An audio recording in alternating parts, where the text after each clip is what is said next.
Olá! Hoje a gente vai mergulhar nas ideias de 4 pensadores que foram simplesmente fundamentais para entender o mundo moderno. Eles são considerados os pais da sociologia e cada um deles olhou para uma sociedade em plena crise e deu um diagnóstico, uma explicação diferente do que estava acontecendo. E para começar, vamos direto para a pergunta que está no coração de tudo isso. A gente que molda o mundo ao nosso redor com as nossas escolhas? Ou, na verdade, a gente é mais um produto de forças sociais gigantescas que nem percebemos? Essa é a grande questão que esses pensadores tentaram responder. Então, qual vai ser o nosso roteiro? Primeiro, a gente vai entender o problema, a crise que fez a sociologia nascer. Depois, vamos conhecer os nossos 4 diagnosticadores, Comte, Durkheim, Marx e Weber. E no final, a gente coloca as ideias de todo mundo lado a lado para ver o que acontece. Para a gente entender por que a sociologia surgiu, a gente precisa voltar no tempo, lá para o século XIX, um período de caos total que simplesmente exigia uma nova forma de pensar sobre a vida em sociedade. Pensa só, 2 revoluções gigantescas viraram o mundo de cabeça para baixo. A Revolução Francesa basicamente demoliu a antiga ordem política. E, ao mesmo tempo, a Revolução Industrial criou cidades enormes, caóticas, cheias de gente, de miséria e de problemas que ninguém nunca tinha visto. Aquele mundo antigo, feudal, mais simples, deu lugar a algo novo, complexo e, para muitos, assustador. Um pensador da época, o Alexis de Tocqueville, chegou a chamar essa nova sociedade de monstro. E foi exatamente para tentar entender esse monstro que a sociologia nasceu. A ideia era criar uma ciência da sociedade, sabe? Do mesmo jeito que a física tinha leis para a natureza, a sociologia buscaria as leis sociais que pudessem explicar todo aquele caos. E quem sabe até apontar uma solução. Nosso primeiro médico social é o Auguste Comte. Ele viveu bem no meio da agitação da Paris pós-revolucionária e era obcecado em restaurar a ordem.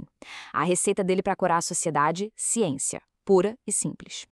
A grande teoria do Comte é a de que a mente humana e a sociedade evoluem em 3 estágios.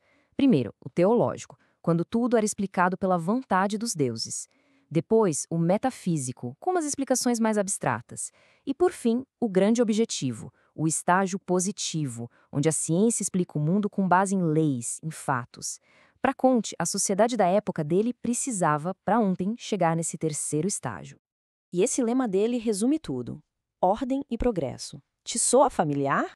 Pois é, não é à toa que foi parar na bandeira do Brasil. A ideia do Comte era que o progresso só viria se a sociedade fosse reorganizada de forma científica, com uma ordem bem clara. A ciência levaria à previsão, e a previsão permitiria controlar e organizar a sociedade. Agora, a gente avança para Émile Durkheim, que para muita gente é quem realmente colocou a sociologia de pé como ciência. Se o Comte deu o pontapé inicial, foi o Durkheim que construiu o campo, definindo o que exatamente a sociologia deveria estudar. E a peça central do pensamento do Durkheim é o conceito de fatos sociais. Pensa neles como as regras do jogo da sociedade, muitas vezes regras que nem estão escritas. Elas são externas a nós, quer dizer, já estavam aí antes da gente nascer, e elas nos pressionam a agir de um certo jeito. Se alguém resolve ir numa festa de gala usando bermuda, vai sentir na pele o poder do fato social, com todos aqueles olhares de reprovação. A língua que a gente fala, o dinheiro que a gente usa, tudo isso são fatos sociais. Durkheim também se perguntava, o que mantém a sociedade unida?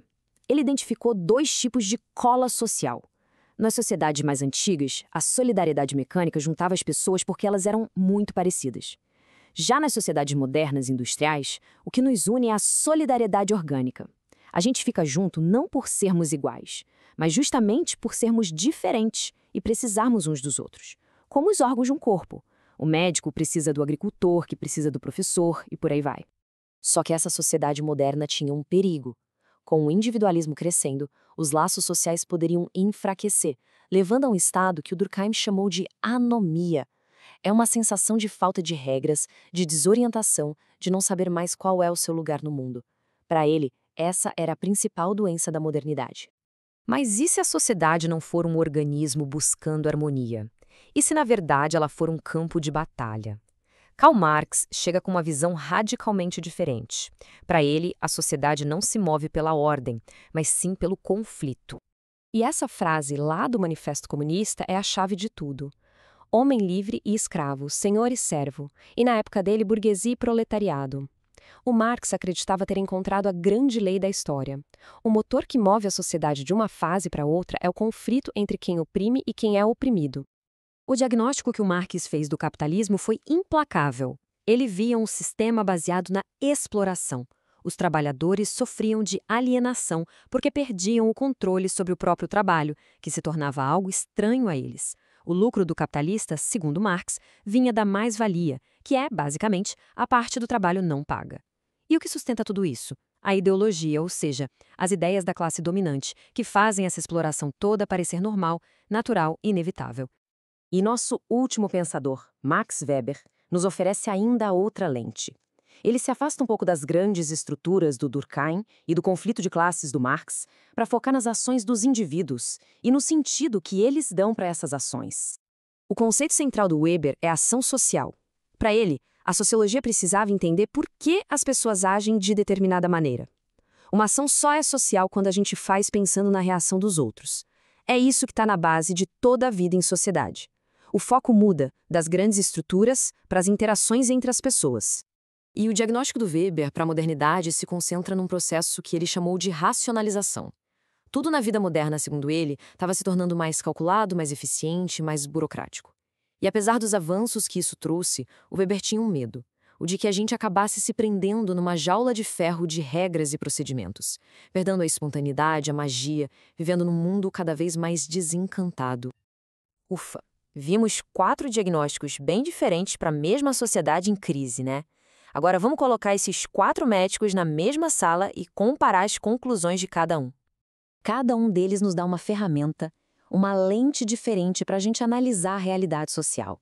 Nenhum tem a resposta completa, mas juntos eles nos dão uma visão muito mais rica e complexa do mundo. E aqui está o coração da nossa análise. Repara como cada pensador reflete o seu tempo. O Comte, no meio do caos pós-evolução, busca ordem na ciência. O Durkheim, vendo o individualismo crescer, se preocupa com a coesão social, com a anomia. O Marx, no auge do capitalismo industrial, foca na exploração e na luta de classes. E o Weber, já vendo a burocracia dominar tudo, analisa a racionalização. E as soluções que eles propõem também são bem diferentes. Comte e Durkheim apostam na educação para manter a ordem e a integração. O Marx vê a educação como um caminho para a libertação. Já o Weber, bem mais pessimista, achava que a educação estava virando só um treinamento técnico para trabalhar nessa grande máquina burocrática. E tudo isso nos leva à pergunta final. Será que a gente vive num mundo que ainda busca a ordem do Comte? Ou que sofre com a falta de rumo, a anomia do Durkheim? Será que nosso mundo é definido pela luta de classes do Marx? Ou será que a gente já está preso na jaula de ferro do Weber? Talvez a resposta seja um pouco de tudo isso. A questão fica no ar. Qual desses diagnósticos parece fazer mais sentido para o nosso século XXI?